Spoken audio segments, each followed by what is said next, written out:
जैसा कि MP board की अर्धवार्षिक परीक्षाएं आपकी 3 नवंबर से स्टार्ट हो रही हैं और सबसे पहला पेपर आपका सामाजिक विज्ञान का होने वाला है। और आप लोग लगातार से कमेंट कर रहे थे कि हमारा पेपर लेकर के आइए, तो ये आपका मॉडल पेपर है, देखो है ना।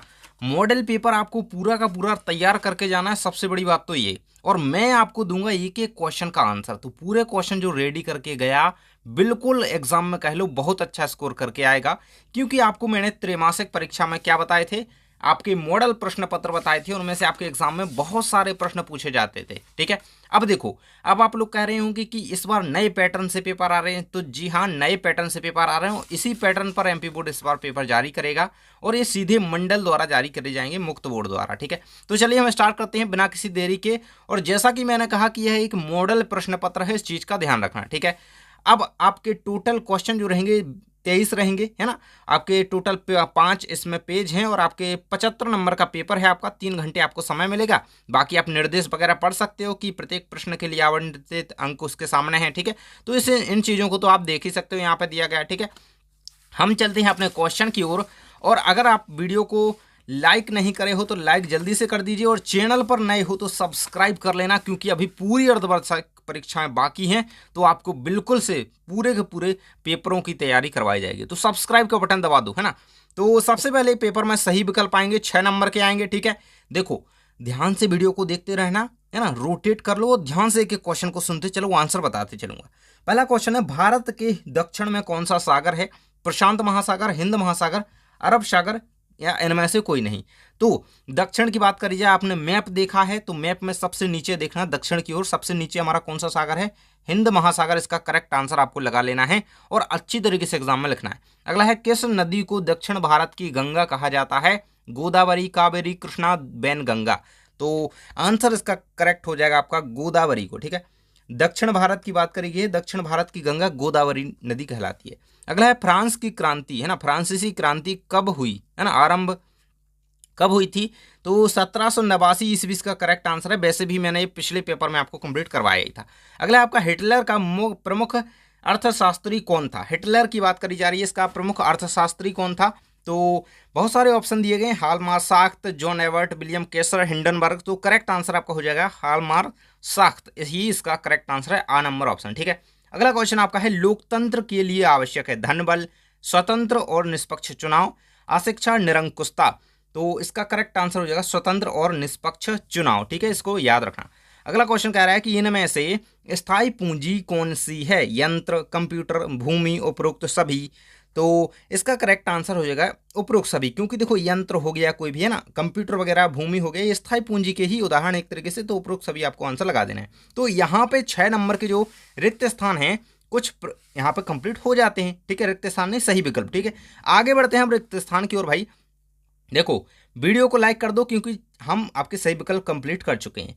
रिक्त स्थान 6 नंबर के ही आएंगे। पहला क्वेश्चन है, भारत की भूमि का क्षेत्रफल खाली स्थान वर्ग किलोमीटर है। ठीक है, तो कितना है भारत की भूमि का? 3287, है ना, 32,32,87, है ना, कौन है 32,87,263 वर्ग किलोमीटर। ठीक है, वर्ग किलोमीटर, वर्ग लिखते हैं, वही तो स्क्वायर है किलोमीटर का। ठीक है, तो ये आपका हो जाएगा 32,87,263 वर्ग किलोमीटर। ठीक है, अगला कह रहा है कि लोगों का एक स्थान से दूसरे स्थान पर जाकर के बसना, यानी कि जाकर के रहना, ये क्या कहलाता है? मतलब एक स्थान से एक जगह से दूसरी जगह लोग गए, ये प्रवासन कहलाता है। प्रवास, है ना, प्रवासन। अगला क्वेश्चन कह रहा है कि खालिस्तान पुस्तक को क्रांति का बाइबल कहा जाता है? तो दास कैपिटल को। ठीक है, इसका आंसर आपको क्या लिखना है? Das Kapital. इस तरीके से आप आंसर लिखिएगा, समझ पा रहे हैं? ठीक है, अगला क्वेश्चन कह रहा है कि भारत में राष्ट्रपति का कार्यकाल खालिस्तान होता है तो कितने वर्ष का होता है? 5 वर्ष होता है। इस तरीके से लिख देंगे आप, 5 वर्ष। ठीक है, बिल्कुल से इसको याद रखना। अगले क्वेश्चन की ओर बढ़ें तो कह रहा है कि भारत में वोट डालने की उम्र, खालिस्तान है तो भारत में वोट डालने की उम्र भाई जो है आपकी, वो है आपकी 18 वर्ष। सभी को पता है आप तो, है ना, 18 वर्ष की उम्र हो जाती है तब आप वोट डाल सकती हैं। अगला क्वेश्चन कह रहा है कि लोकसभा सदस्यों को चुनाव चिन्ह खालिस्तान प्रदान करता है? तो देखो, अब चुनाव जो करवाता है वही प्रदान कर देगा, तो निर्वाचन आयोग इसका करेक्ट आंसर आपको लिख देना है इस तरीके से, निर्वाचन और आयोग। ठीक है, ये आपको आंसर में यहाँ पे ये लिख देना है। यहाँ पे होते हैं रिक्त स्थान कंप्लीट। अब आ जाती हैं सत्य असत्य की ओर, जो कि 6 नंबर के ही एग्जाम में आएंगे। ठीक है, तो पहला क्वेश्चन है कि भारत दुनिया का क्षेत्रफल की दृष्टि से 7वां बड़ा देश है। क्षेत्रफल की बात करी गई है, ठीक है, तो ये आपका सत्य हो जाएगा। और अगर क्षेत्रफल की जगह यहाँ पे जनसंख्या लिखा होता तो ये गलत हो जाता, क्योंकि जनसंख्या की दृष्टि से हम पहले नंबर पे हैं, ठीक है। अगला है रूस में सामूहिक खेती को कुल खोज कहा जाता है, तो ये भी आपका सत्य हो जाएगा, यानी कि ट्रू हो जाएगा, ठीक है। अगला है आपका भारत एक धर्मनिरपेक्ष राज्य है, हाँ बिल्कुल है, तो ये आप सत्य लगा दोगे, ये संविधान में कहा गया है।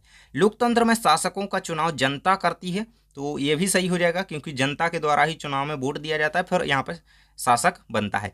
भारत में आम चुनाव प्रत्येक 5 वर्ष बाद होते हैं, ये भी आपका सत्य हो जाएगा, ठीक है। अगला है उत्पादन भूमि श्रम और पूंजी उत्पादन के कारक हैं, तो ये भी आपका सत्य है। एक तरह से कहा जाए कि जितने भी दिए गए क्वेश्चन सत्य सत्य, ये सारे के सारे आपके सत्य हैं, तो बिल्कुल से इनको याद कर लो।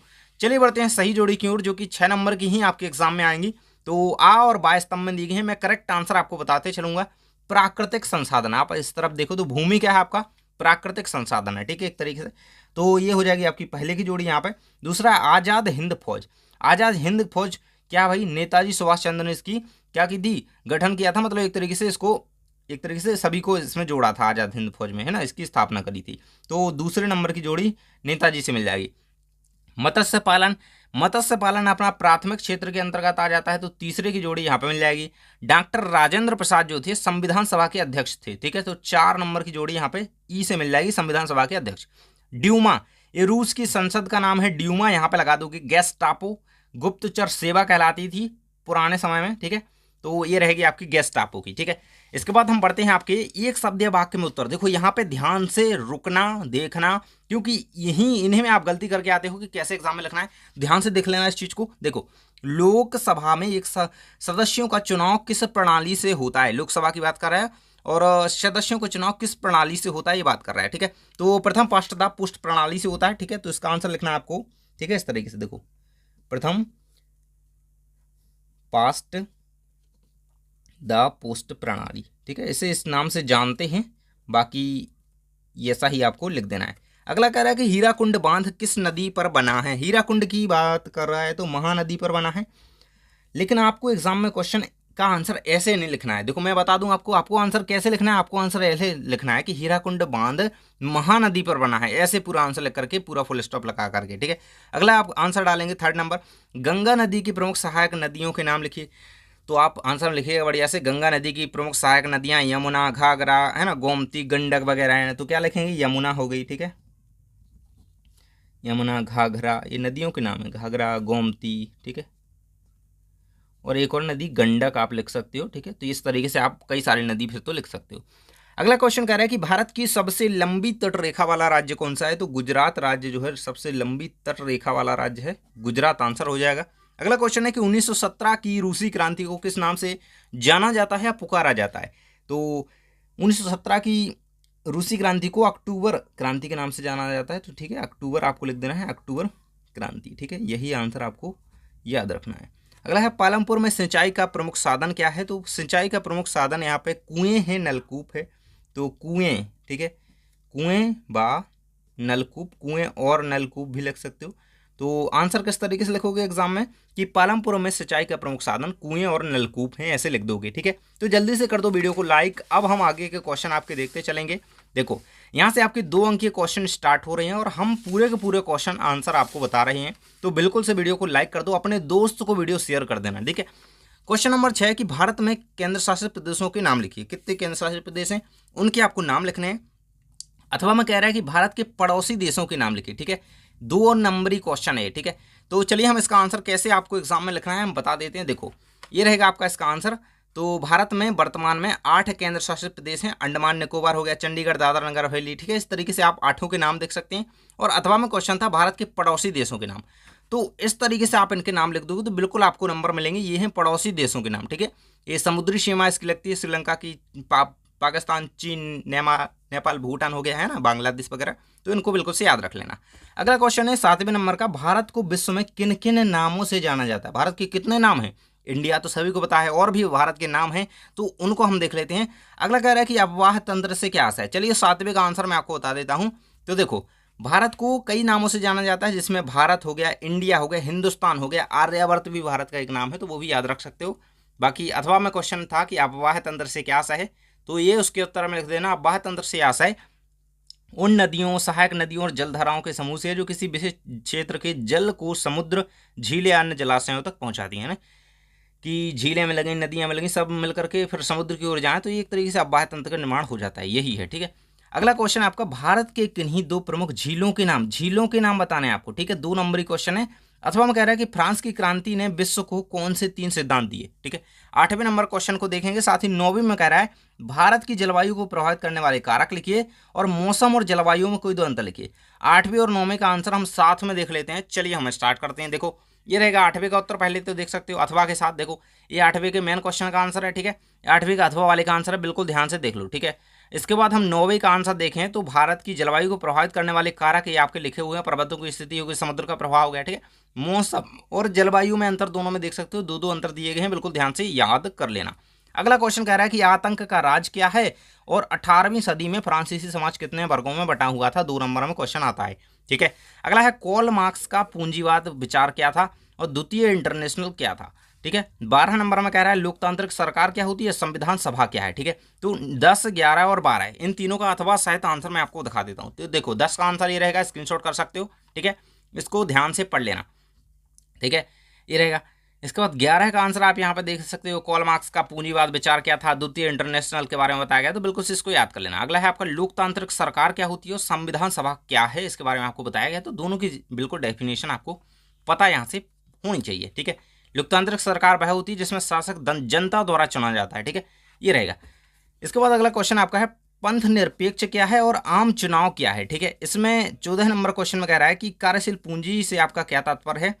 इसके अथवा में है कि पालमपुर गांव के विकास तंत्र के बारे में आप क्या जानते हैं। 15 नंबर क्वेश्चन कह रहा है कि रबी और खरीफ की फसल, बहुत ज्यादा इंपॉर्टेंट क्वेश्चन। ठीक है, इसमें 2 अंतर लिखना है और मानव पूंजी और अन्य संसाधनों से किस प्रकार श्रेष्ठ है ये आपको बताना है। ठीक है, तो हम देख लेते हैं आपके 12, 13 और 14, मतलब 13, 14 और 15 इन तीनों का आंसर मैं आपको दिखा देता हूँ। देखो सबसे पहले 13 में था आपका पंथ निरपेक्ष क्या है। ठीक है, तो इसका आंसर आपको इस तरीके से कुछ एग्जाम में लिखना होगा।